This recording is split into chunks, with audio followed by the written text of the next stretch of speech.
Udah, saya udah kelihatan.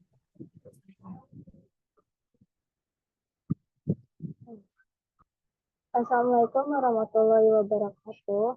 Perkenalkan, kami dari kelompok 2 yang terdiri dari saya sendiri, Adelia Ananda Putri dengan NIM 1211004 dan rekan saya bernama Dewi Andriano dengan NIM 1210053. Rekan saya lagi namanya Fadliansyah dengan NIM 1210032 dan Vira Rosalia dengan NIM 61210022.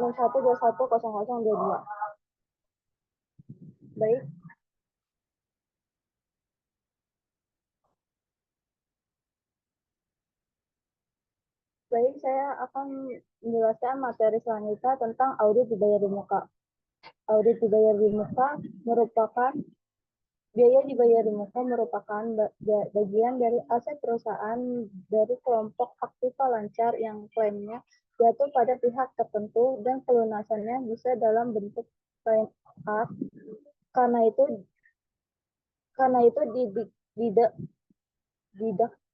dikelompokkan ke dalam piutang. Transaksinya biaya dibayar di muka akan selalu menyebabkan pengurangan terhadap aset perusahaan dalam bentuk kas. Contohnya yang bisa digolongkan sebagai biaya pertama adalah ada premi asuransi atau prepaid insurance. Kedua, sewa dibayar di muka untuk masa 1 tahun yang akan datang atau prepaid rent. Ketiga, biaya lain-lain yang dibayar di muka atau prepaid orders. Tujuan audit biaya dibayar di muka adalah untuk memastikan bahwa semua pengeluaran terkait biaya dibayar di muka yang telah dilakukan dengan benar dan sesuai dengan prosedur yang berlaku. Audit juga dapat membantu mengidentifikasi, dapat analisis peningkatan biaya secara efisiensi dan mengurangi biaya yang mungkin terjadi masa yang akan datang.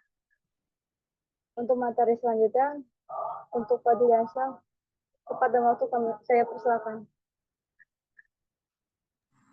Baik, terima kasih Adel.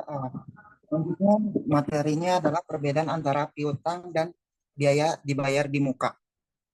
Itu memiliki perbedaan yang hampir-hampir tipis gitu ya. Yang pertama adalah biaya dibayar di muka, biaya yang menjadi kewajiban perusahaan untuk dibayar dalam periode tertentu, tetapi sudah dibayar terlebih dahulu. Dan barang atau jasanya atas biaya tersebut tidak langsung diterima saat itu juga. Jadi itu dibayar dulu. Jadi barangnya on the way gitu, bayar dulu tapi barangnya on the way. Terus yang kedua adalah piutang. Piutang adalah suatu hak pembayaran milik perusahaan terhadap suatu pihak karena telah menerima produk atau jasa tapi belum membayarnya dengan lunas. Jika biaya dibayar di muka mempunyai proses pembayaran dapat menjadi beban periode berikutnya dan tidak boleh diakui sebagai beban periode saat ini, tetapi harus dibebankan sesuai dengan masa manfaat atas pembayaran dibayar di muka tersebut. Sedangkan piutang mempunyai proses pembayarannya harus jelas dan sesuai tempo. Jika sebuah perusahaan dengan sangat terpaksa tidak dapat mengklaim piutangnya, maka pihak keuangan berkewajiban memasukkan piutang tersebut ke dalam jurnal tersendiri, yaitu jurnal piutang tak tertagih. Untuk studi kasusnya akan dibacakan oleh teman saya, yaitu Vira atau Beli. Persilakan, guys.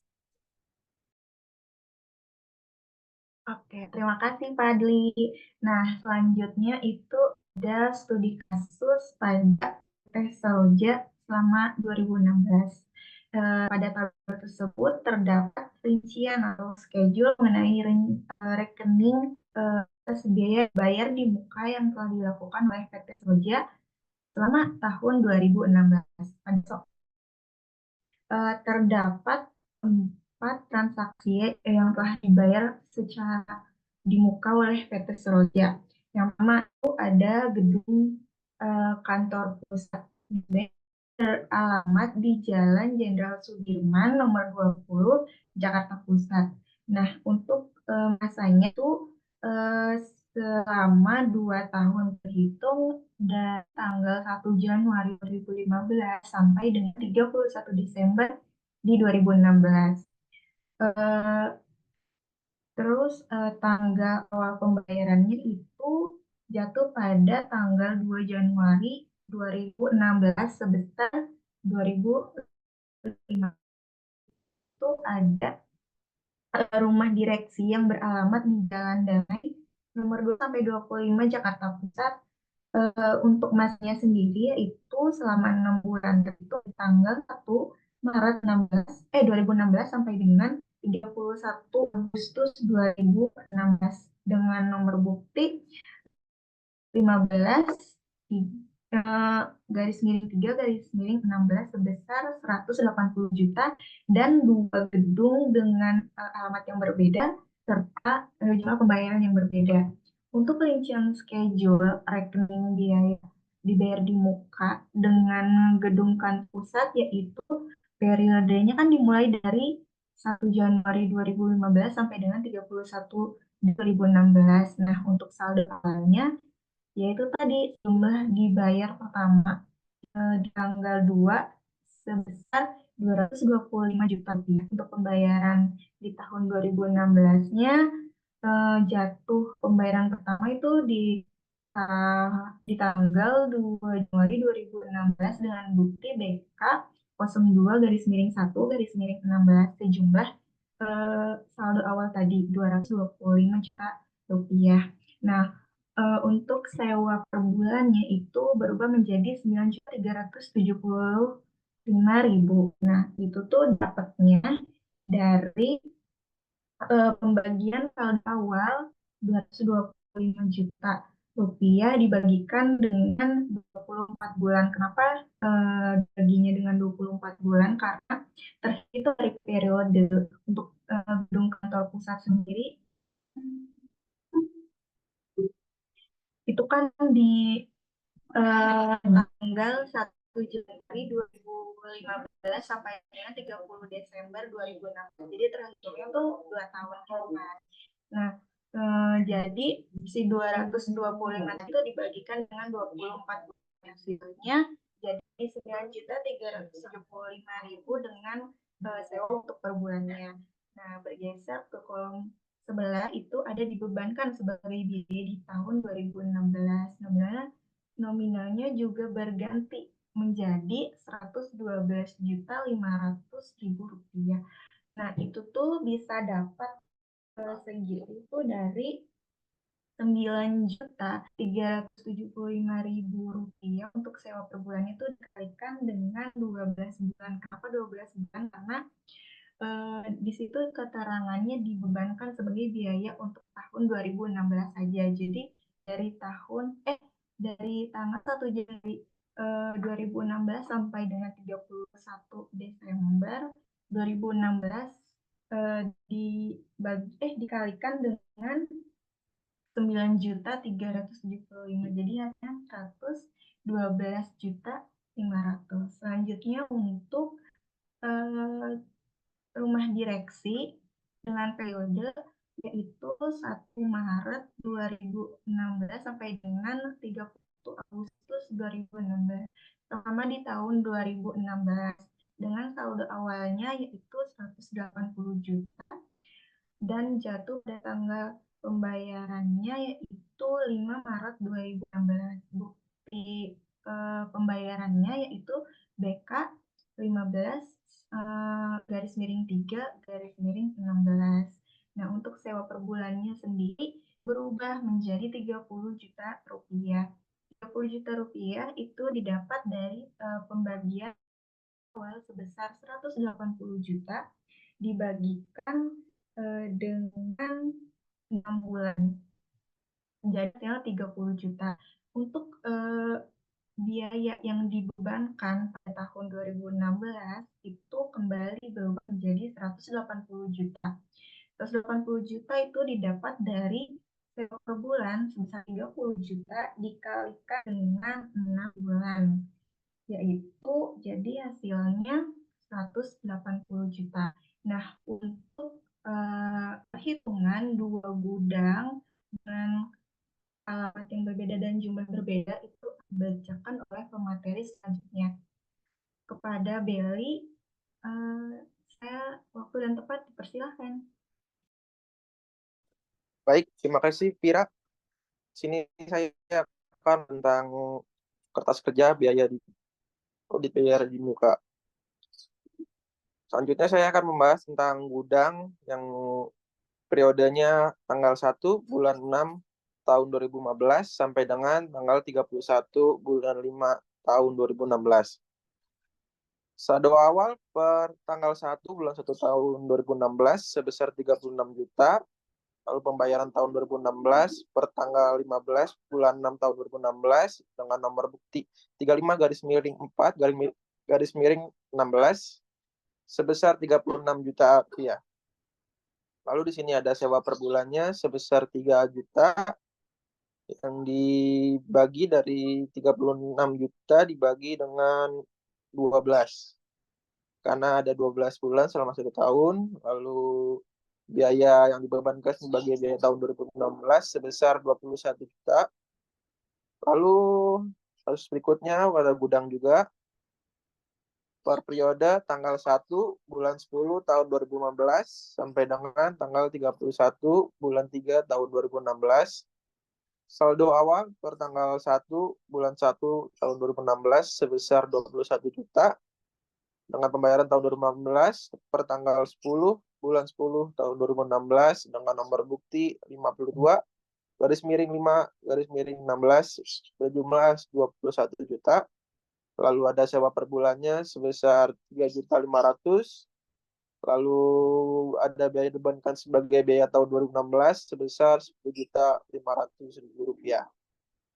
Ya, ini pembahasan tentang kertas kerja biaya audit muka. Lalu selanjutnya akan saya kembalikan kepada moderator kami yaitu Adelia.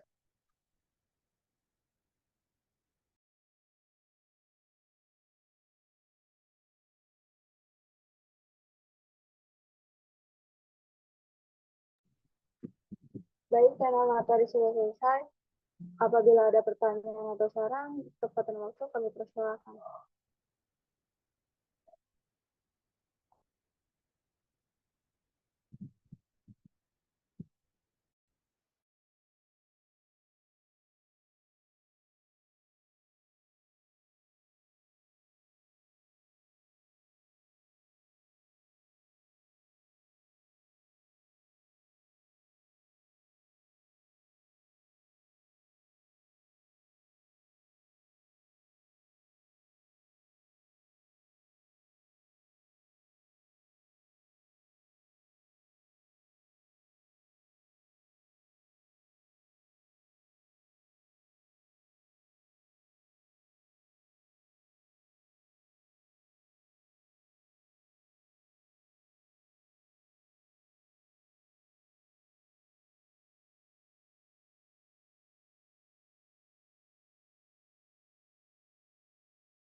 Nggak ada yang mau tanya?